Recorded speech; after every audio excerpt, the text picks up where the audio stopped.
तो आज हम पढ़ेंगे past indefinite tense. Past indefinite tense होता क्या है, कैसे इसके सेंटेंस बनाते हैं और कैसे इसको पहचानेंगे।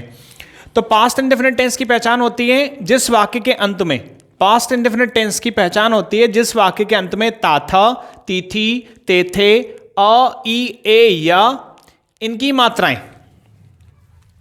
तो सबसे पहले देखेंगे पास्ट इंडेफिनिट टेंस को हिंदी में बोलते हैं अनिश्चित भूतकाल।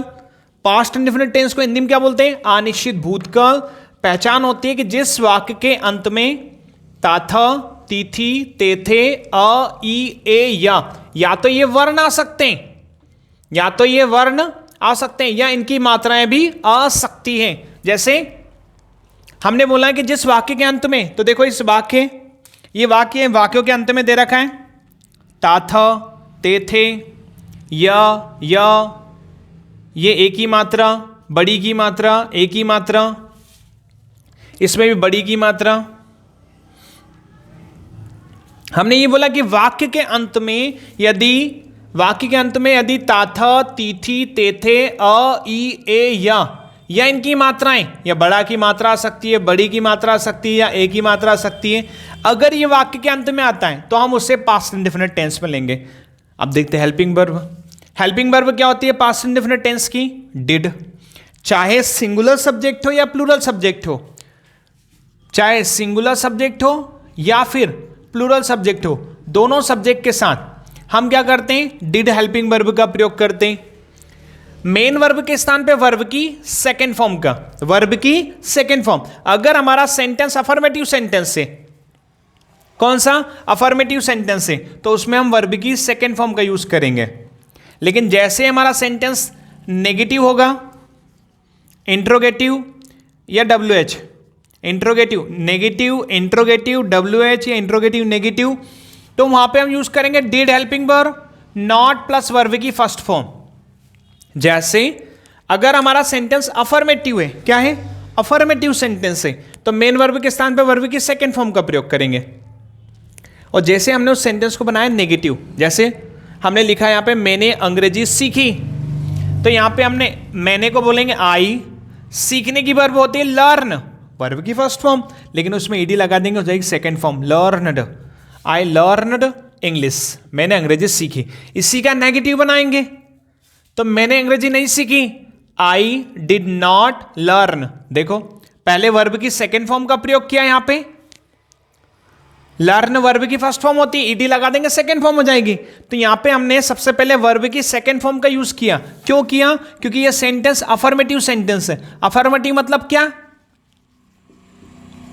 ऐसे सेंटेंस जहां से हमें सूचना या घटना की जानकारी मिले, ऐसे सेंटेंस या ऐसे वाक्य जहां से हमें सूचना या घटना की जानकारी मिले, अफर्मेटिव सेंटेंस कहलाता है, जिसका कथन हाँ में होता है। हाँ मतलब हाँ ना नहीं, जैसे आपने खिड़की तोड़ी, आप घर चले गए, ये हाँ समझ में आ रहा, सूचना घटना मिल रही है। मैंने अपना काम कर लिया, हाँ हमने खाना खा लिया, वे चले गए, हमने पढ़ लिया, हमने पढ़ रखा, ये सब अफर्मेटिव सेंटेंस है। तो अफर्मेटिव सेंटेंस में हम वर्ब की सेकेंड फॉर्म का यूज करेंगे। किसका, वर्ब की सेकेंड फॉर्म। लेकिन जैसे ही नेगेटिव सेंटेंस बनाएंगे, इंट्रोगेटिव, इंट्रोगेटिव नेगेटिव, WH और WH नेगेटिव, तो वहां पे हेल्पिंग वर्ब आएगी डिड।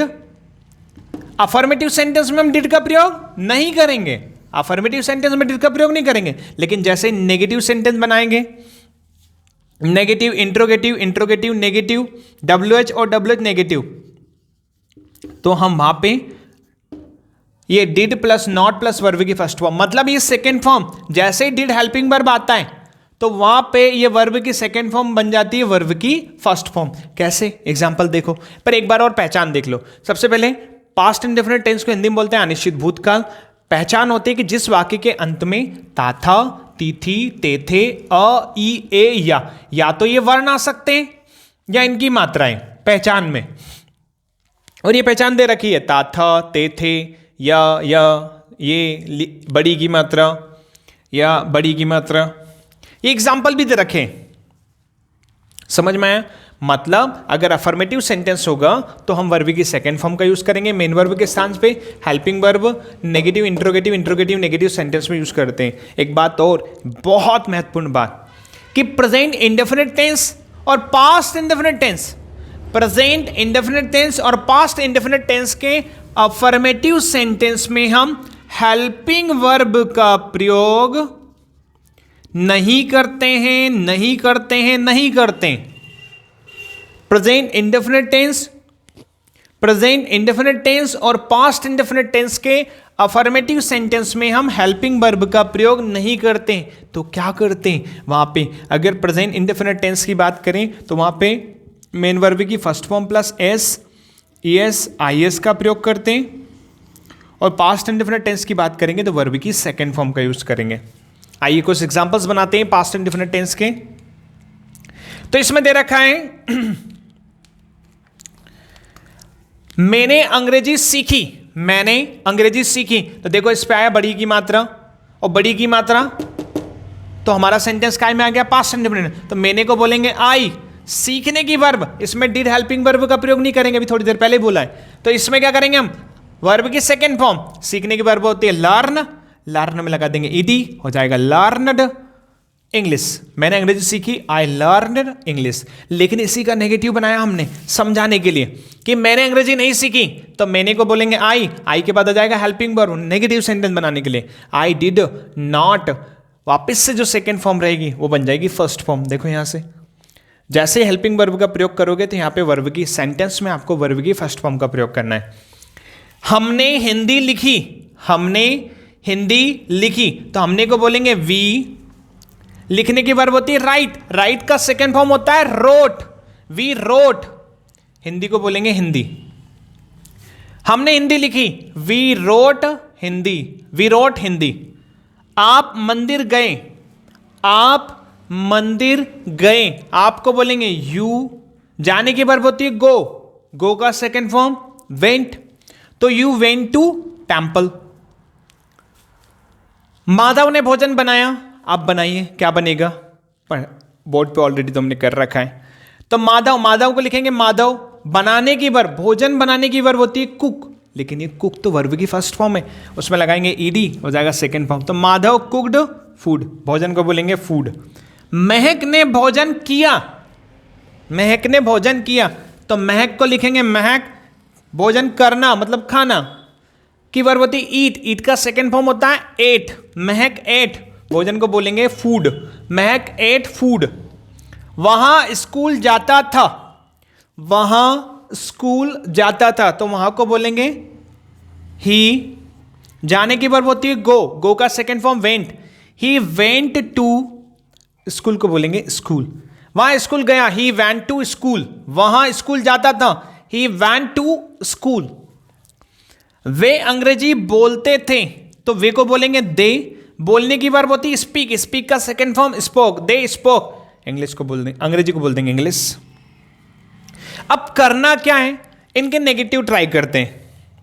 जैसे एक सेंटेंस दे रखा है, ये तो हमने कर लिए यहां पे, हम ये बनाते हैं दे स्पोक इंग्लिश, वे अंग्रेजी नहीं बोलते थे, तो वे अंग्रेजी नहीं बोलते थे, इसका नेगेटिव बनाएंगे। सबसे पहले दे, अब इस हेल्पिंग वर्ब निकलेगी इसमें से डिड, पास्ट इंडेफिनिट टेंस से, दे डिड नॉट। अब ये जो सेकेंड फॉर्म है ये बन जाएगा फर्स्ट फॉर्म, तो बोलने का होता है speak, they did not speak English.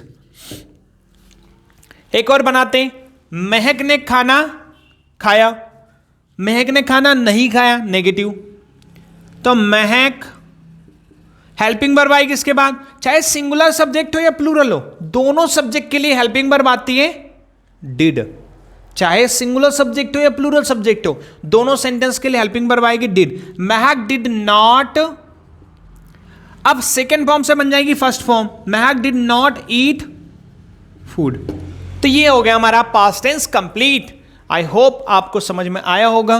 तो ये था हमारा पास्ट टेंस। इसी प्रकार की और वीडियोस के लिए चैनल को सब्सक्राइब करें, वीडियो को लाइक करें और बने रहें हमारे साथ, सीखते रहें, क्योंकि हमारी क्लास का नाम है लर्न। चलो सीखें।